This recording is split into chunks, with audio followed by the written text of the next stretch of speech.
Muy buen día a todos los televidentes de su canal católico Utzig Ajao. Nos encontramos con este tercer programa respecto a la teología. ¿Qué es la teología? Vamos dando distintas definiciones o limitaciones, ¿verdad? Eso significa definir cada programa. Hoy, pues, vamos a comentar que la teología es la ciencia que tiene como punto de partida la revelación, la manifestación absolutamente gratuita de Dios. Una manifestación que es manifestación de sí mismo, de sus propias personas. Un Dios que son tres personas y que se manifiestan. Y se manifiestan a nosotros mediante la palabra y el amor.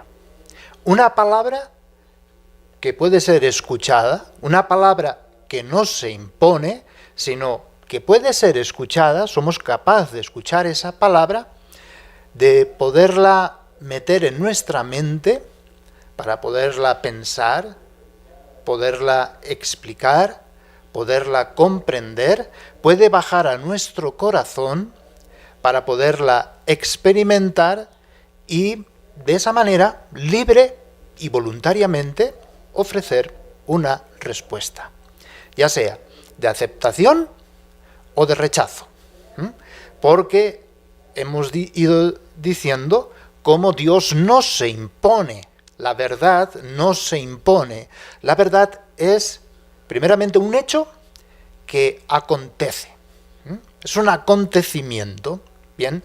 Y no se impone porque ese acontecimiento llega a lo más íntimo de la persona, que es su libre voluntad. Y en ese sentido no se impone, ¿verdad? Ni siquiera se propone, fíjese lo que quiero decir, sino que como lluvia, pues va penetrando en nuestro interior. Y al final y al cabo, pues depende de nuestra respuesta, de nuestra aceptación o de nuestro rechazo. Esa palabra es una palabra que está cargada de amor.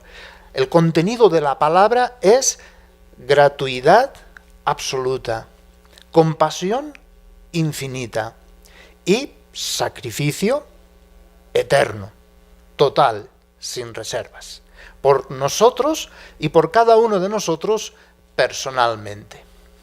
Y esa palabra que se manifiesta como amor puro es la persona de Jesús.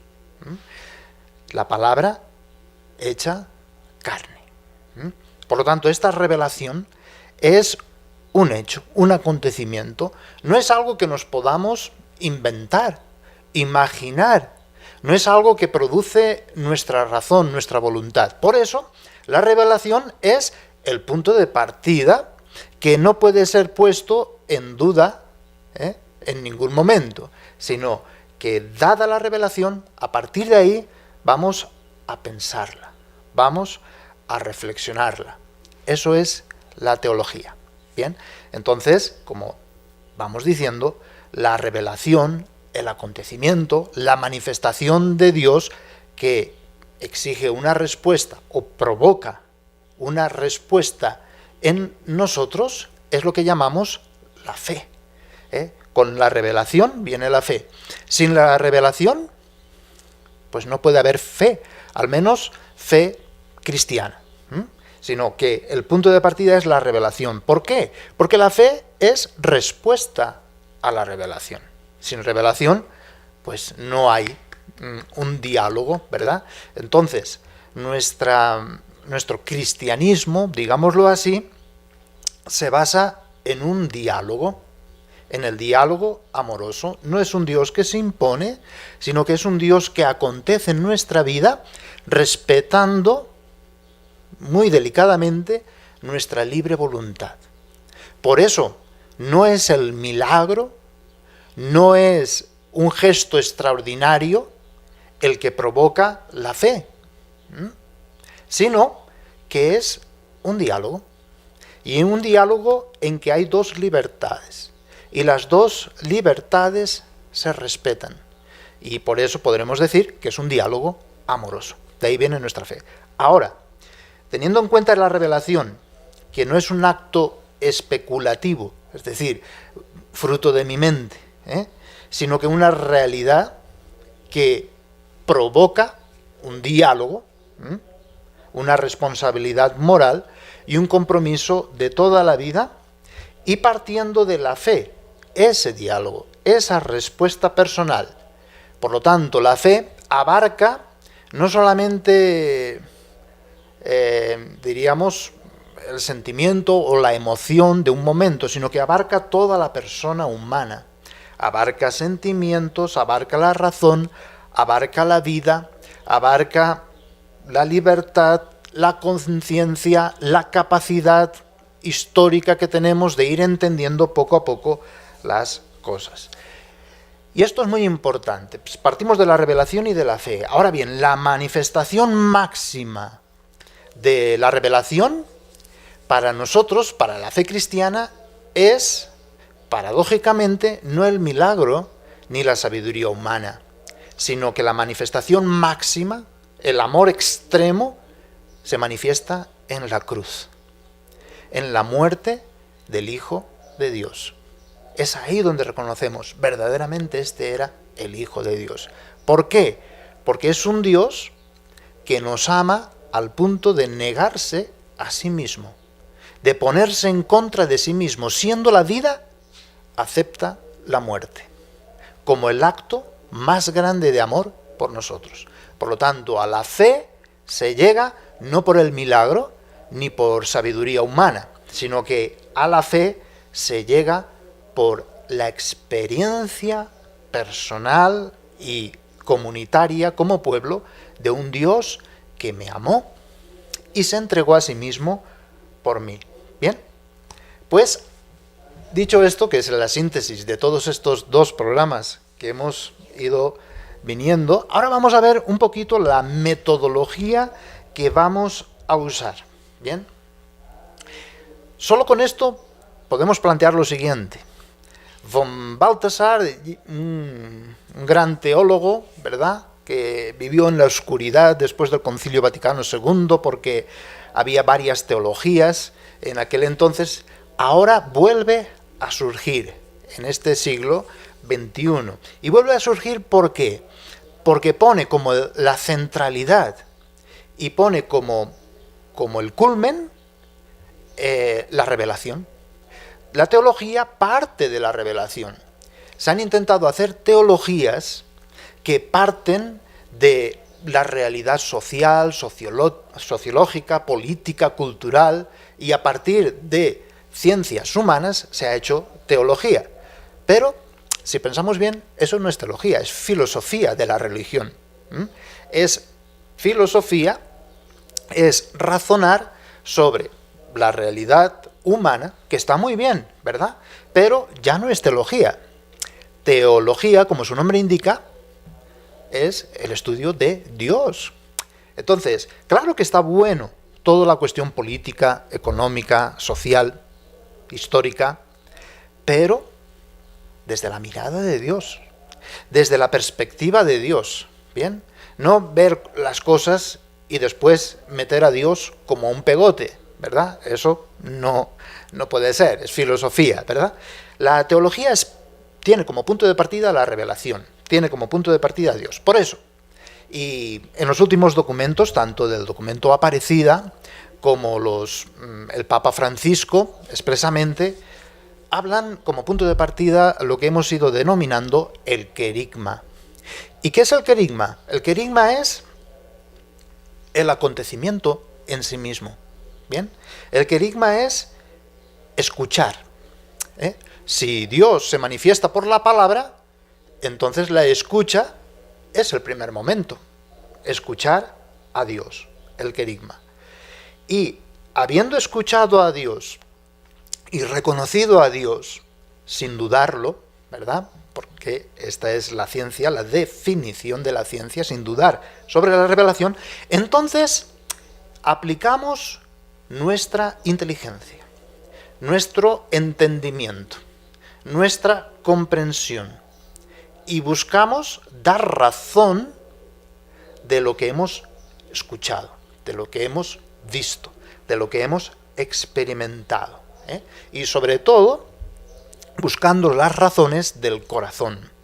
Razones siempre, pero del corazón. Es decir, corazón significa toda la persona humana, no, porque muchas veces se dice el corazón son los sentimientos y las emociones. No, el corazón es una forma de decir toda la persona humana. Bien, por lo tanto, toda esa falsa teología de acentuación protestante, ¿verdad? O diríamos también sociológica, que pues cae por sí misma. ¿Por qué? Sobre todo la teología protestante reduce al hombre a una mera emoción, a un mero sentimiento, ¿no? Y entonces es lo que se decía, incluso anteriormente, ¿verdad? No se puede llegar a la fe sin sacrificar la razón. Y eso es, diríamos, antihumano. Dios no se ha revelado así. Dios no se revela, como decíamos, de arriba a abajo, sino en nuestra historia, respetando nuestra libre voluntad, nuestra capacidad histórica de entender cada situación o cada circunstancia. Por lo tanto, todas estas teologías o filosofías de la religión que ponen entre paréntesis a Dios para explicar la realidad no son propiamente teología, es una ciencia humana, respetable, pero no es teología. Todo lo que nosotros pretendemos es hacer teología, como decía Pedro, en Primera de Pedro 3:15. Bien, dar razón de nuestra fe. Bien, entonces este es el segundo punto. Primer punto, el querigma. El segundo punto, dar razón de nuestra fe. Y hemos ido viendo cómo hemos de dar razón de nuestra fe. Desde la misma Escritura, sobre todo los escritos del Nuevo Testamento, vemos que se da razón de la fe primero desde la Escritura, porque está escrito, ¿verdad?, constantemente. Segundo, desde la tradición. San Pablo dice, yo no les transmito a ustedes sino lo que a mi vez pues he recibido. Lo que yo he recibido les transmito. Sobre todo 2 Timoteo 2:2, mira, lo que yo te he transmitido a ti por escrito y también de boca, transmítelo a otros que a su vez sean capaces de transmitirlos. No a cualquiera, solamente tiene que ser aquel que sea misionero, aquel que sea capaz de transmitir. Por eso Pablo hablará de un depósito de la fe. Bien, por lo tanto, escritura, tradición, que Pablo pues argumenta, y también el magisterio. Ahí podemos ver a Pedro. Hay cartas de Pablo muy difíciles pues de comprender y no puede interpretar cada uno por su cuenta, bien, sino que está la Iglesia, los apóstoles son el fundamento y el cimiento de la verdad, ¿sí?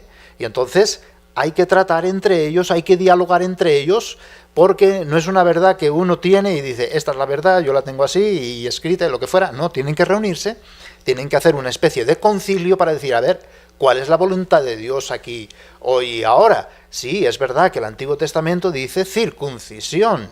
También Jesús se circuncidó, pero ahora resulta que los paganos vienen a la fe. ¿Tenemos que obligarles a circuncidarse? Entonces tienen que discernir. No porque está escrito en la Escritura, ni porque Jesús lo hizo, es válido siempre y para todos los tiempos. Pero no lo puede discernir cada uno por su cuenta. No, Pablo ya lo discernió y se acabó, no hace falta acudir a nadie. No, hay que reunirse, eso es lo que llamamos nosotros magisterio, ¿verdad? Por lo tanto, escritura, tradición y magisterio son el fundamento para dar razones de nuestra fe y de nuestra esperanza. Tercero, la teología que hacemos es sobre todo misionera. Es decir, lo que pretendemos es provocar, entre comillas, provocar no en el sentido de imponer ni de obligar, ¿verdad?, sino provocar en el sentido de ofrecer el sentido de la vida. Nuestro sentido de la vida, la razón de nuestra fe, de nuestra esperanza, de nuestra caridad, de la vida, es este y este y este. ¿eh? El otro quizás no lo tiene o tiene interrogantes. Yo simplemente quiero dialogar con él como Dios dialogó conmigo y dialoga conmigo. Y le quiero ofrecer un sentido para su vivir. Bien, desde esos interrogantes que tiene. ¿Acaso yo tengo prohibido, si el otro tiene un interrogante, ¿verdad?, y no lo ha respondido, yo tengo prohibido decirle, mira, yo lo he respondido así, así, y así, y así, y esto es el sentido y la razón de mi vida. ¿Quieres? Siempre es un ofrecimiento, ¿verdad? Nunca es una imposición. De ahí nos distinguimos claramente de toda la prédica pues protestante de tipo fanática o fundamentalista. Bien, la provocación de sentido sería el tercer punto. Y el cuarto punto pues es lo que hacía el mismo Jesús o el mismo San Pablo. Te digo todo esto para que tú hagas lo mismo. Es decir, provocamos la fe para que tú provoques la fe, para que tú transmitas a otros lo que has recibido. Por tanto, este será nuestro método. No vamos a hacer una historia de la teología sistemática, estructurada. Tampoco vamos a hacer una teología que se da pues en las universidades teológicas, ¿verdad? Pues vamos a dar teología dogmática, teología de la escritura, teología, antropología teológica, etcétera. No, sino que lo vamos a enfocar desde la situación actual, siempre teniendo en cuenta la historia, ¿verdad? Siempre teniendo en cuenta cómo se ha interpretado en cada tiempo. Es decir, adquirir conocimiento suficiente para poder evangelizar hoy, aquí y ahora, en la circunstancia que cada uno se encuentra. Por lo tanto, este será pues el intento de estos distintos programas. Hoy vamos a hablar sobre todo, ya lo hemos adelantado, respecto al método, a la metodología. La metodología, pues, de hacer teología. Entonces yo quiero que ustedes empiecen a ser teólogos, ¿verdad? Es decir, que conozcan más a Dios. Si le aman, le querrán conocer más y le querrán, pues, explicar, comprender, razonar, ¿verdad? Y además, el amor es comunicable por sí mismo, es difusivo de sí mismo. Si tú dices, ya tengo el amor, ya lo tengo ahí, falso, ya lo has perdido, ¿verdad? El amor, si no se comunica, es como el fuego, ¿verdad? Si no se expande, pues se apaga, ¿verdad? Entonces, así es el amor y Dios es amor. Y pensemos esto, si no hay logos, ya saben lo que es el logos, ¿verdad? Palabra, la razón. Es decir, si no se piensa, si no se razona, podemos caer en la tentación que caemos muchos y muchas veces, que es la magia, la gnosis o la filantropía. ¿Qué palabras dice este padre? Ahora les voy a explicar, ¿verdad? Cuando hacemos gestos en la liturgia, ¿verdad? En los mismos sacramentos hay gestos visibles, también en los sacramentales. Por ejemplo, el agua bendita, ¿verdad? Echar agua bendita a la gente, ¿bien? O la bendición de imágenes, por ejemplo, o la bendición de personas. Podemos caer en el peligro de creer que es magia. ¿Y por qué? Porque uno se queda con el signo, pero sin la palabra. ¿Qué es lo que impide que sea magia? La palabra. ¿Y la palabra a qué te lleva? A entender, a comprender, ¿verdad? Porque si no, todo es magia. Entonces, el agua bendita ya se ha convertido en más importante que la misa y que los sacramentos, ¿verdad? Es lo único importante. Por ejemplo, aquí en estas tierras donde estoy, más importante que la misa y la participación en la misa y la comunión es la bendición con agua bendita. ¿Bien? Y entonces, claro, no se entiende el signo. Y al no entenderse el signo, cada uno se lo inventa a su capricho, a su gusto, ¿verdad? Entonces le dices, ¿qué significa el agua bendita? La protección de Dios. ¿Está bien eso? Sí, pero ¿qué es estar protegido por Dios? El agua bendita, ¿verdad?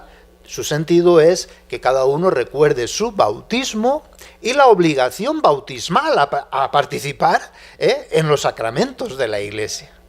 Pero si el agua bendita pierde su sentido bautismal, su sentido de compromiso, entonces se convierte en magia, ¿verdad? Eso es la magia, ¿verdad? Es decir, el signo en sí mismo, y ya, no sé qué es ni para qué es, y esto, pues, mucha culpa, podríamos decir, ha sido de la Iglesia, ¿verdad? ¿Por qué? De la Iglesia o de cierto tiempo histórico de la Iglesia. Se hacía la misa en latín, la gente no entendía nada y pensaba que era una cuestión de oír misa, ¿verdad? Y nada más. Y eso, magia. Tengo la protección, no me va a pasar nada, voy a curarme de mis enfermedades. Es lo que ya le pasaba a San Pablo. Hemos leído en 1 Corintios capítulo 11, que la gente llegaba a la cena del Señor porque creía que así estaba libre de enfermedades y que Dios le protegía. Y Pablo tenía que explicar, ¿verdad? Con la palabra, que no era eso, ¿verdad? Que lo importante es la caridad. Y por el ritualismo, ¿verdad? Por la magia, se pierde la caridad al prójimo. Por lo tanto, allí hay algo erróneo. Y Pablo es fuerte, dice, el que come el cuerpo de Cristo indignamente recibe su propia condenación. Es decir, ¿no te das cuenta qué es lo importante? ¿Qué es lo nuclear? Bien, entonces cuidado, porque mucha gente, por falta de teología, convierte la liturgia, con todos los sacramentos, en cuestiones mágicas, en cuestiones de magia, ¿verdad? No importa mi vida personal, lo que importa es ir a la Virgen y cantarle las mañanitas. Y mi vida personal o moral puede ser completamente contraria a la doctrina de la Iglesia. ¿Ven? Ahí vienen las contradicciones. La catequesis se convierte en gnosis. Gnosis viene del griego conocimiento meramente intelectual. Normalmente la gnosis, gnosticismo, nueva era, etcétera, todas estas mutaciones que tienen las herejías, la gnosis decía, lo que importa es la intelectualidad. El cuerpo, el sentimiento, la emoción, los instintos no valen. Eso no es del hombre. Entonces rompen al hombre. Y entonces las catequesis, la gente quiere entender más, saber más, formarse más, pero pierde el sentido que es para celebrar, para practicar y para orar. Y entonces se queda solamente con el saber. ¿Qué es lo que pasa en muchos de estos pueblos, verdad? En África también lo veo así. Es decir, hay mucha gente que quiere estudiar, saber más, incluso de las cosas de Dios. Pero, ¿para qué? Para después ganar dinero o subir en poderes. Ahora soy diácono, ahora soy sacerdote, ahora soy obispo, ahora voy a ser cardenal y ahora voy a ser papa, ahora voy a ser mama, yo qué sé. Entonces es lo que Francisco dice, mundanidad espiritual. Y de estos casos abundan, desgraciadamente, en ciertos miembros de la Iglesia, también en obispos. Y no lo digo yo, lo dice el Papa Francisco. Si no, lean sus documentos y van a ver las críticas que hace a sus propios cardenales, incluso. Ese carrerismo, llama él, esa lucha de poder. Entonces, la gnosis ya no es catequesis para celebrar mejor la fe, para practicarla y para hacer oración de la fe, sino que es saber más para poder más, para tener más, para mayor prestigio, mayor honor. Y pues en estas tierras es lo que pasó. Hubo pues sacerdotes alemanes que empezaron a dar catequesis, pero como gnosis, a lo mejor sin darse cuenta, pero estaba pues desplegando el gnosticismo y la gente empezó a saber más. Y todos esos, ¿saben qué son ahora? Son los pastores de todas las sectas de este pueblo. Es decir, claro, no había ni celebración, ni había práctica de la fe, ni había oración. Por lo tanto, todo lo convirtieron en saber más para después manipular más al pueblo, ¿verdad? Y se convierten en lo contrario. Entonces, ¿qué problema? Y la filantropía. También se puede caer en eso por falta de teología. Es decir, filos es amor, y tropos, anthropos, significa hombre. Entonces es amor al hombre por el hombre. Y entonces hay mucha gente, voluntariados por ahí, demás, organizaciones sociales, ONGs, y etcétera, que buscan, pues eso, amar al hombre por amor al hombre. Pero eso no es caridad.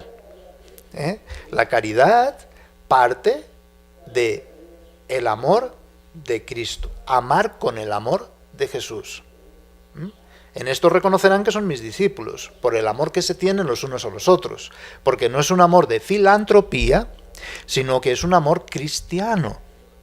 Es un amor gratuito, compasivo y sacrificado. Eso es la caridad.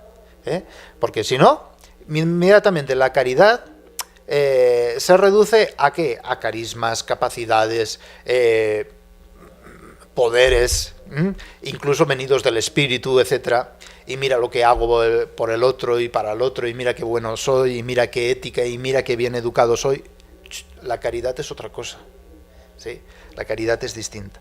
Por eso, hay que ser teólogos, hay que hacer teología para vivir la liturgia, la catequesis y la caridad, y no caer en la tentación de magia, gnosis o filantropía. El acto de fe personal tiene que ser auténtico, libre, responsable. Y la magia, la superstición, la gnosis, la filantropía, no te va a llevar a un acto de respuesta personal. Personal significa personal. Magia, gnosis, filantropía, eso te lleva a cosas, te lleva a fuerzas, te lleva a energías. Por eso tanta expansión tiene, por ejemplo, la nueva era actualmente, ¿verdad? Fuerzas, energías, que si inciensos, que si cosas, que si esta telita, que si esta reliquia también a veces, que si esta imagen, que si esta tal lo que fuera, y esta virgen es más poderosa que la otra no vale, y la otra la vamos a echar al barranco. Lo digo porque yo he visto estos casos, por ejemplo, en Perú y ciertas zonas de Colombia, que echaban a imágenes al barranco porque querían la suya, y que la suya era más milagrosa y era más poderosa. Es decir, se llega a las aberraciones más grandes que existen, y la superstición de la gente, terrible, ¿verdad? Lo que acabo de decir, la gente está en misa, ni caso, ni caso, está ahí con sus imágenes, está ahí haciendo sus rezos, ¿verdad? Y después lo único importante es agua bendita, agua bendita. Y el Santísimo Sacramento y la comunión, eso no vale para nada. Yo quiero agua bendita. Ven, ahí hay falta de razonamiento, ¿verdad? Y también es muy peligroso cuando no hay buenos teólogos, buena teología, tratado de Dios y tratado con Dios, ¿verdad? De diálogo personal. Entonces viene cualquier secta, dice, ¿tú tienes fe? Sí, y después te llena de contenido tu fe, con barbaridades, ¿verdad? Pero tú te las tragas, tú te las crees y tú te sometes a ellos. Entonces, cuidadito con esto, porque esto no es teología. Por eso, ¿ven qué importante? Lo que he intentado hacer es decir qué importante es la teología y cómo tenemos que hacer teología para no dejarnos engañar, ni confundirnos a nosotros mismos, ni retroceder a una religión de supersticiones, de magias, de gnosis o de filantropía. Cuidadito entonces con esto. Bien, vamos a hablar ahora respecto a la metodología. Simplemente vamos a establecer el método que vamos a tomar en cuenta para hacer una reflexión de la fe. Punto de partida la revelación, siempre. Vamos a plantear una metodología de estudio que sea coherente. Es decir, que no separe la fe, la vida y la celebración cristiana. Porque ahí hay un problema muy grave. Cuando separamos la fe de la vida, ya todo se convierte en gnosis o en magia, ¿verdad? Y tampoco separarlo de la celebración cristiana. Es decir, no, yo para ser buen teólogo y buena teología, yo tengo que dejar de ir a misa, tengo que dejar de confesarme. No. Es decir, tienes que estar dentro de la revelación, dentro del acontecimiento que se hace actual en la misa, en la Eucaristía, en los sacramentos, para poder hablar de ello, ¿verdad? Por lo tanto, a ver, un método que no separe fe, vida y celebración cristiana, que sea acorde con la nueva evangelización. Esto es nuevo, ¿verdad? La nueva evangelización que nos propone la Iglesia, que encamine y alimente un auténtico discipulado misionero. Discípulo de Jesús, pero en misión. Es para evangelizar. Si Jesús me enseña es para que después yo enseñe todo a los demás. Y tengo que estar preparado, dispuesto, con razones bien estudiadas, para dar razón a quien me lo pida, sea quien sea otro cristiano, sea un musulmán, sea un budista, sea un político, sea un economista, sea quien sea. Vamos a ver y vamos a ir descubriendo el método ver, juzgar y actuar. Bien, que es lo propio, por ejemplo, de aquí Latinoamérica, y también pues se está viendo pues desde la Iglesia Universal, ahora que Francisco está como Papa en Roma. Pero con el sentido auténtico, ¿verdad? Porque también hay manipulaciones. Ver. Entonces, dejemos a Dios, dejemos a la Iglesia y vamos a ver la política, la economía. No, eso no es el método, sino en el sentido de ver con la revelación, con la fe. Hemos dicho que no podemos poner entre paréntesis la revelación o la fe, sino que si no sería una ciencia humana, una filosofía. Entonces, ver desde la revelación y la fe. Ver con los ojos de Dios Padre. Juzgar con la mente de Cristo, camino, verdad y vida, y actuar por el Espíritu Santo en la Iglesia, por la Iglesia y desde la Iglesia. Bien, entonces estaremos haciendo teología. Punto de partida, Dios. Punto de partida, la revelación y la fe. El punto de partida, Dios Padre, Dios Hijo, Dios Espíritu Santo. El punto de partida, la Iglesia, que es el cuerpo de Cristo. No podemos poner otros puntos de partida, ¿verdad? Otra prioridad. Y eso es, como decir, el punto de partida y la prioridad, como decía el Papa Benedicto XVI en el documento Palabra del Señor, la prioridad siempre la tiene la palabra. No es el signo, sino la palabra. Eso es bien importante, pues, reconocerlo. No podemos ser misioneros sin ser discípulos, ni tener fe si no la celebro. No puedo tener fe si no la comunico a los demás. La fe se aumenta y la fe crece cuando la doy. Cuando no la doy, se va convirtiendo en magia, supersticiones, filantropías, gnosis. Cuidado con eso. ¿Cuál es el planteamiento? El método ver, juzgar y actuar puede ser entendido de múltiples maneras. Entonces nosotros lo vamos a entender de una específica. La específica es la visión de fe, la visión cristiana. Por eso damos esta orientación. Acogemos la corrección o cambio de orientación dado por el documento Aparecida, porque en otras conferencias episcopales latinoamericanas ha podido llegar a no comprenderse el método. Y decir, venga, vamos a ver la política, la economía, vamos a hacer estadísticas de cómo está la gente, de cuántos hospitales hay, de cuántos... Es decir, una cuestión sociológica, y el ver se veía de esa forma. No. Por eso el documento Aparecida, en el numeral 19, dice: en continuidad con las anteriores conferencias generales del episcopado latinoamericano, este documento hace uso del método ver, juzgar y actuar. Es decir, acoge el método, pero, dice, este método implica contemplar a Dios. El ver es ver primero a Dios y contemplar a Dios con los ojos de la fe.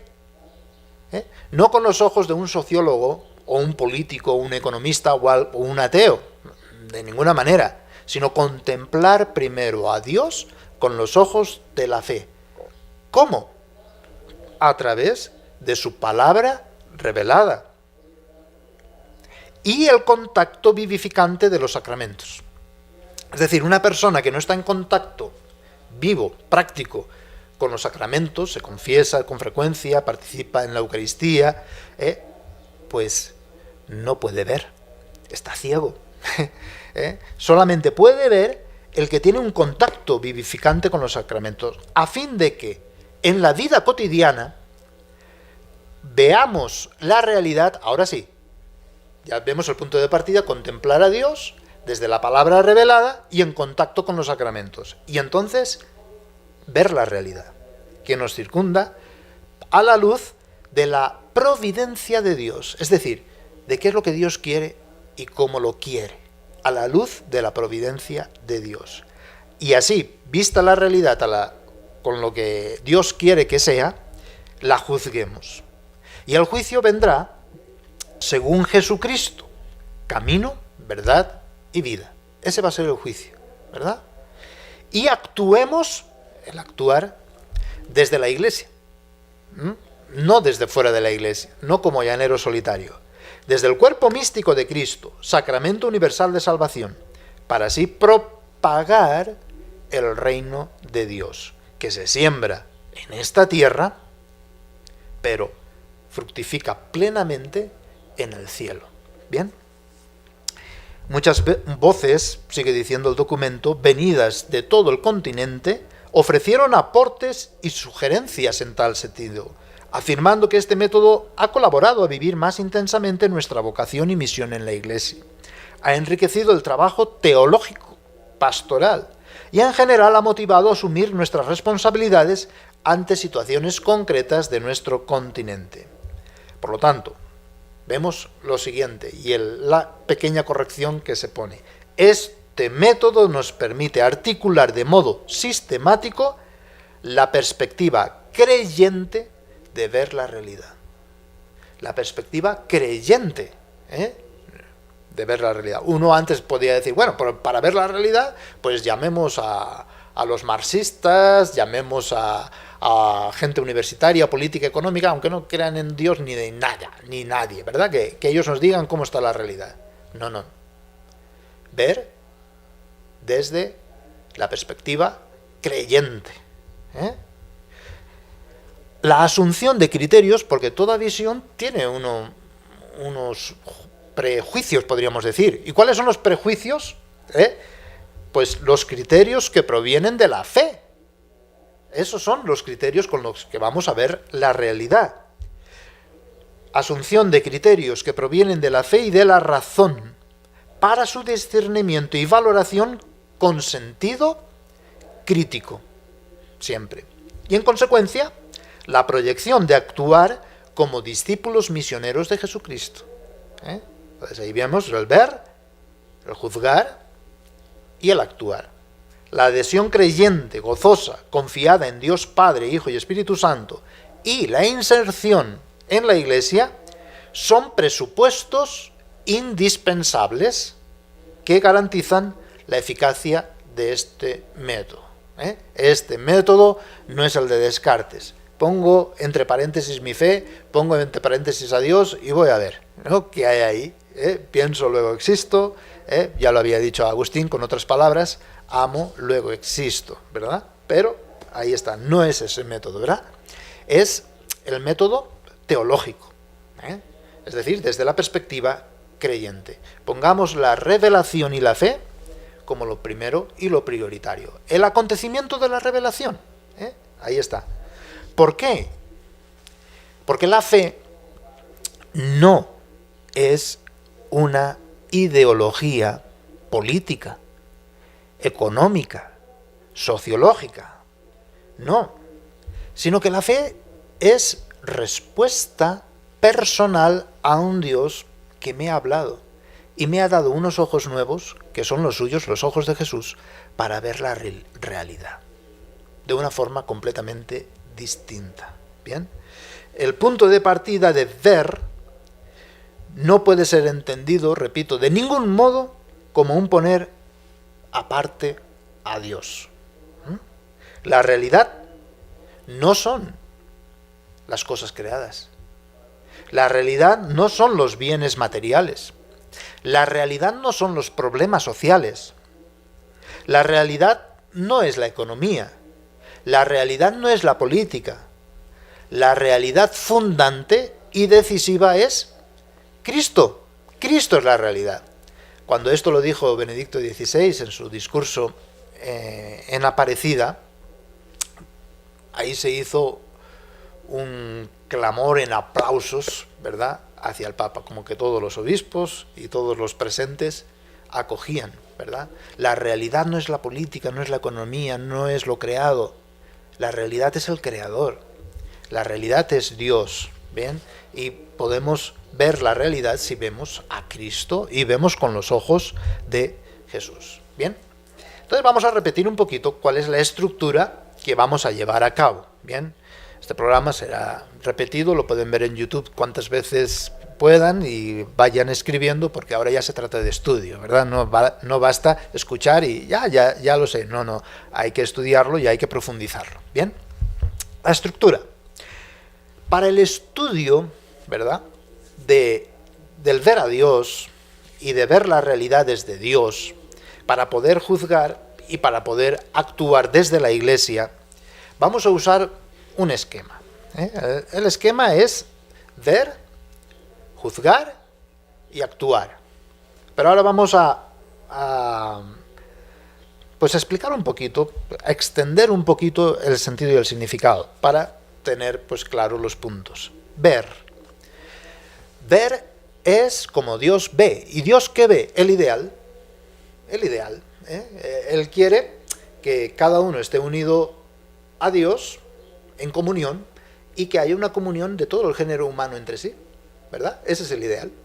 Y así Dios ve, y entonces hay que verlo de esa forma. Por lo tanto, como hemos dicho al principio, lo primero es la manifestación, es la revelación. Entonces, a partir de aquí,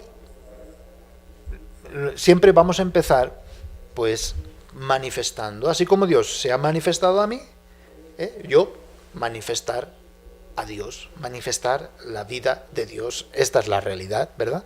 Este es el ideal.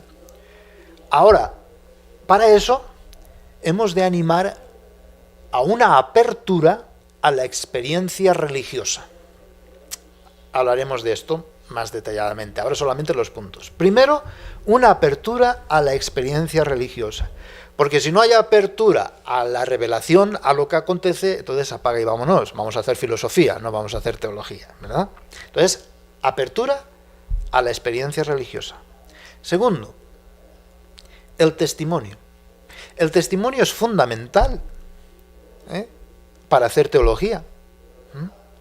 Alguien que no da testimonio, pues no va a dar teología, va a hacer una filosofía de la religión.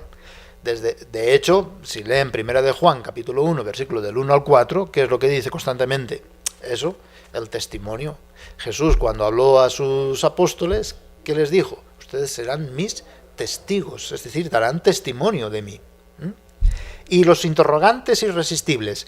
Hay que ver cuáles son los interrogantes para así poder dar respuesta. Cuando nosotros vemos la realidad, ¿qué es lo que vemos? Interrogantes de la gente. Hay que descubrir los interrogantes de la gente y así poder dar testimonio, poder dar razón a el que tiene ese o esos distintos y diversos interrogantes. ¿Bien? Entonces, apertura a la experiencia religiosa, el testimonio, el ver los interrogantes de la gente para poder dar testimonio primero y respuesta al mismo tiempo. Es decir, cuando nosotros vemos la realidad, lo que vemos son las huellas de Dios. Es lo que podríamos llamar los signos de los tiempos, es decir, donde Dios está, agarrarnos de ahí, ¿verdad? Agarrarnos de las huellas de Dios en las personas o en las situaciones para poderlas explotar. ¿Bien? Esto es el ver, esto es el ideal. Segundo punto, Juzgar. El juzgar yo lo veo como el llevar a la conversión y a la fe. ¿En qué consiste esto? Este momento ya son puramente teológico, dar razones de la fe. Es decir, el anuncio explícito de Cristo. Es el querigma. Y el encuentro con Cristo que me hace discípulo, misionero. Y esto, el querigma y el encuentro personal con Jesús, me lleva a la conversión. Me lleva al seguimiento de Jesús. Una conversión personal y una conversión comunitaria. Bien, esto sería el segundo punto. El ver como el ideal. El juzgar como el camino de la fe y la conversión. Y el actuar. ¿El actuar qué es? La misión. La misión de la Iglesia.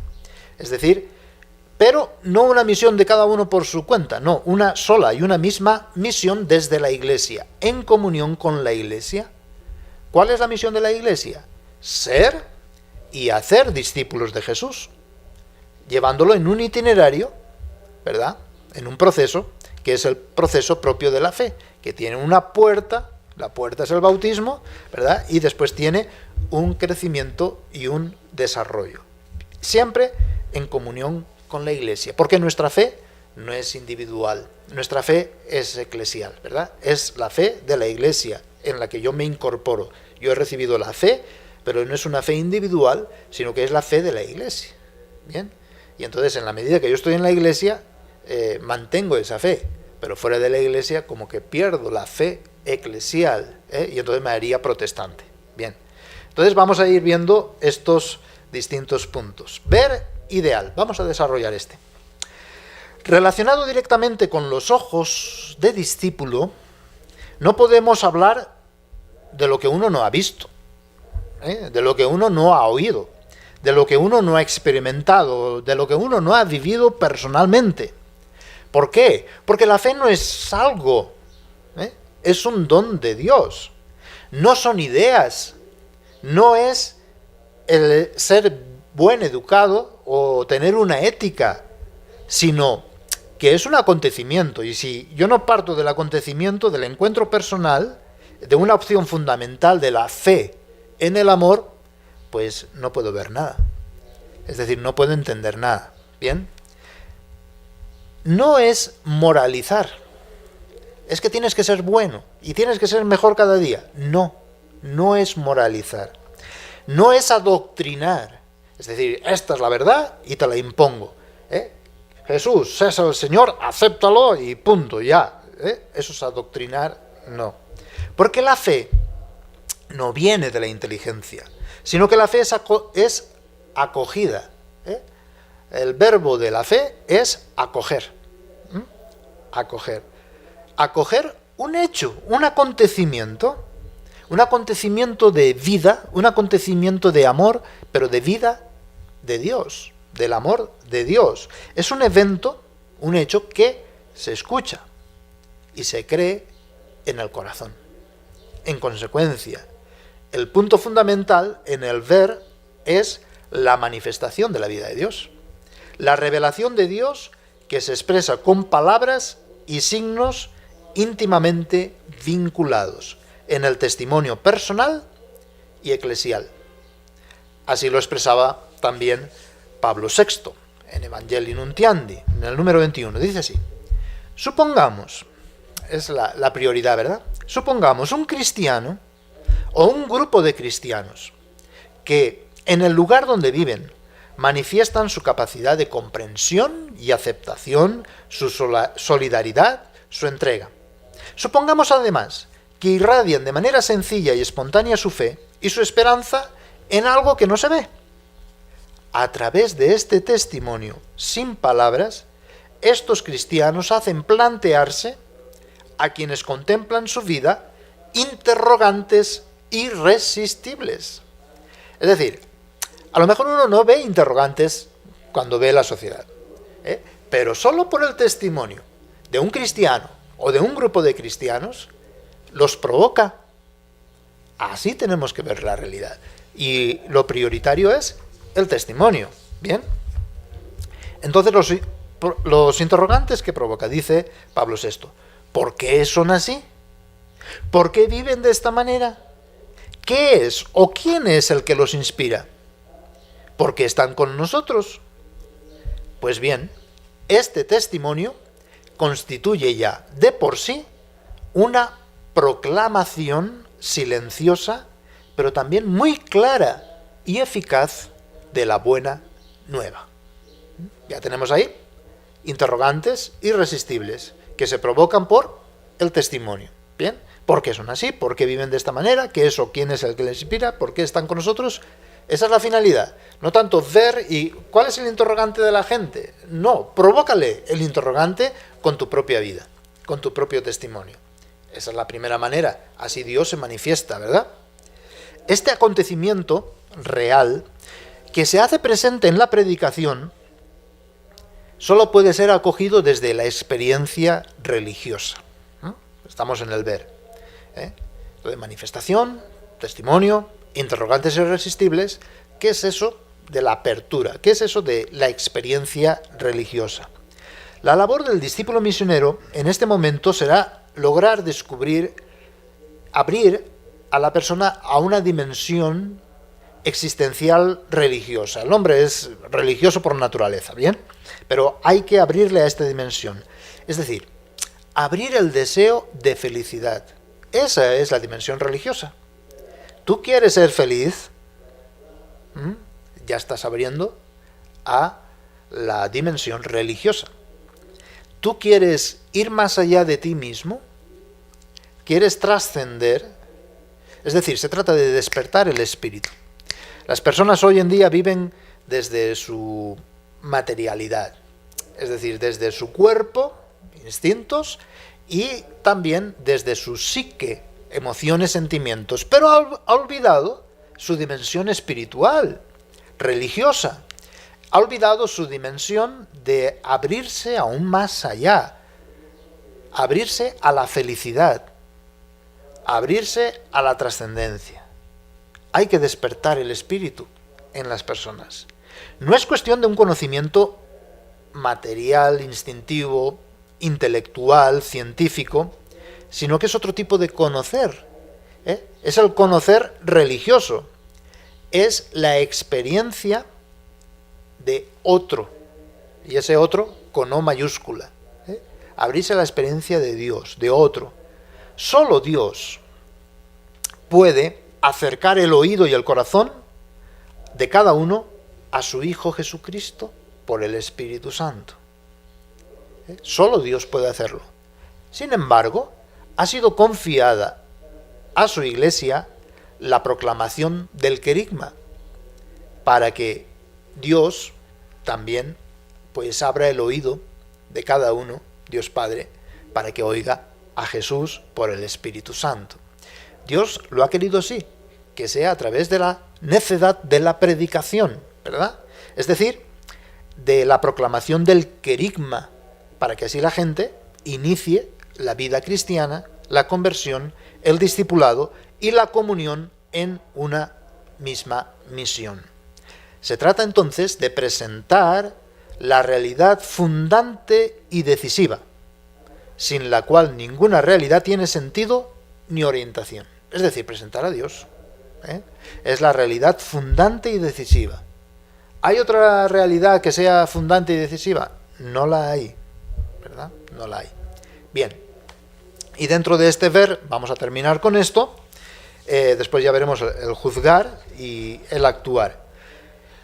Hemos visto manifestación, la revelación, el acontecimiento, los interrogantes irresistibles, la experiencia religiosa, es decir, fundarnos en la realidad, que es solo Cristo, solo Dios, no hay otra. Y ahora vamos a ver las huellas de Dios. Hay que descubrir las huellas de Dios en su creación y en cada persona humana. Estas son las posibilidades de conocer la realidad del mundo como creado. Es decir, nada tiene razón de existir por sí mismo, ni uno mismo es autosuficiente. Hay una apertura, hay una huella de Dios. Nuestro corazón no está hecho para nada, para nadie, ni para uno mismo, sino solo para Dios. Ahí esa huella tan grande. Por tanto, esto hará que se abra la gente a la experiencia religiosa, a que nos hace reconocer a Dios creador en sí mismo, no en sus cosas, no en lo creado, sino en sí mismo, a Dios. Las huellas personales de Dios en nosotros. Solamente voy a nombrar algunas, pero haciendo una distinción. Una cosa es la necesidad y otra cosa es lo que voy a llamar deseo. Necesidad se llama, por ejemplo, a lo instintivo y a lo psíquico. Es decir, yo tengo sed, mi cuerpo tiene sed, tomo agua, satisfecha la necesidad, punto, se acabó, ¿verdad? Yo necesito, pues, que me abracen, ¿verdad? En el sentido psíquico, ¿verdad? Para estar bien y para sentirme seguro y protegido, me abrazan y listo, ya está. Bien, se acabó, ya tenía necesidad y se satisface. Ahora, lo que yo llamo deseo ya no es en el plano material corporal ni en el plano de la psique, de la psicología, de las emociones y sentimientos, sino lo que yo llamo deseo es lo espiritual. ¿Y qué es el deseo? El deseo no es una necesidad que se te satisface y listo y después vuelvo a tener necesidad, sino que el deseo tiene que ver sobre todo con lo que Jesús habla con las samaritanas: si bebes el agua que yo te voy a dar, nunca más tendrás sed, ¿verdad? Ese es deseo, ¿verdad? Que en el sentido. Bien, entonces, las huellas de Dios que hay en las personas. Primera, deseo de sentirse amados. Eso es una huella de Dios. No de sentirse queridos de vez en cuando, no, sino de forma permanente, un deseo, ¿verdad? Deseo de sentirme amado. El deseo de eternidad, es decir, de no morir jamás. Bien, es una huella de Dios. El deseo de ser habitado, de no estar vacío, de ser habitado por alguien. El deseo de una afectividad, pero correspondida, es decir, él me ama y yo le puedo amar con su mismo amor, no menos, ¿verdad? Eso es lo que significa reciprocidad, es decir, deseo de sentirme amado y poder amar con el mismo amor con el que soy amado. El deseo de ser fecundo espiritualmente, no solo corporal o psíquicamente, sino también espiritualmente ser fecundo. Es el deseo de amar, ¿verdad? Es el deseo de fecundidad. El deseo de una comunión dialógica, es decir, de poder dialogar con alguien, ¿verdad? Poder escuchar y poder ser escuchado. Y poder construir mi vida desde esa amistad, desde ese diálogo, ¿verdad? Es la oración, ¿bien? Entonces, ese deseo también es una huella de Dios. El deseo de identificación. Necesito identificarme, ¿verdad?, con otro. Así como los niños se identifican con Messi, con Ronaldo, con yo que sé quién, ¿verdad? Pues hay un deseo de identificarse con Dios, ¿verdad? Por eso no significa, los niños sobre todo, quieren identificarse con los seres superiores, ¿verdad? Los superpoderosos, que si Batman, que si Superman, que si todos estos héroes, ¿verdad? Es decir, que cada vez más allá, pues también hay un deseo de identificarse con Dios, de ser uno con Dios, ¿bien? Y el deseo de una comunión perfecta con todos y entre todo el género humano, sentirse humanidad, sentirse uno no solo, sino como pueblo, en común unión y en comunidad. Bien, pues no tenemos tiempo para explayar lo demás, pero poco a poco lo vamos a ir viendo, Entonces, ahora hemos pues hecho la opción por este método, ver, juzgar y actuar. Hemos visto el ver, el ideal, con estos 3 puntos o 4 fundamentales: la manifestación de la vida de Dios, la revelación, los interrogantes irresistibles que hay que provocar con la propia vida o la vida en común, la apertura a la experiencia religiosa y las huellas de Dios, las cuales podemos tomar para despertar el espíritu, despertar la experiencia religiosa. Muy bien, pues el siguiente programa veremos el juzgar y el actuar, y poco a poco, pues visto el método, vamos a iniciar a hacer teología. Entonces, pues ojalá pues les anime a que todos pues seamos teólogos y pensemos, ¿verdad? Y viendo esto, tengan cuidado de las tentaciones de magia, supersticiones, de saber por saber, o de filantropía, ¿verdad? De ser buenas gentes, ¿verdad? Y ser mejores cada día, y listo y nada más, y amar al otro porque amo al otro. No, cuidado con esto, porque si no pensamos, vamos a reducir la fe y la religión a esto, y no tiene absolutamente nada que ver. Entonces tiene que ser una fe creída, celebrada, practicada y orada. Y el método por el que hemos hecho opción tiene que ser las 4 al mismo tiempo, ¿verdad? Y entonces ahí no nos vamos a equivocar, ni nos vamos a engañar, ni nos vamos a dejar engañar por otros, ¿verdad? Si partimos todo desde la manera que tiene Dios de ver. La realidad es Cristo. Cristo cabeza, y todo el género humano su cuerpo, y todo lo creado su cuerpo. Así tenemos que ver la realidad, no de otra forma. Bien, tenemos que juzgar la realidad, pues dando respuesta a los interrogantes que quizás la gente no tiene, pero nosotros se los hemos provocado, y actuar como en la misión de la Iglesia, cada uno en la circunstancia y situación en la que se encuentra, pues ser misionero, ser pues expresión, manifestación de la misma vida y del mismo amor de Dios. Muchísimas gracias entonces por su atención, y nos seguimos viendo en Utzig Ajao, su canal católico.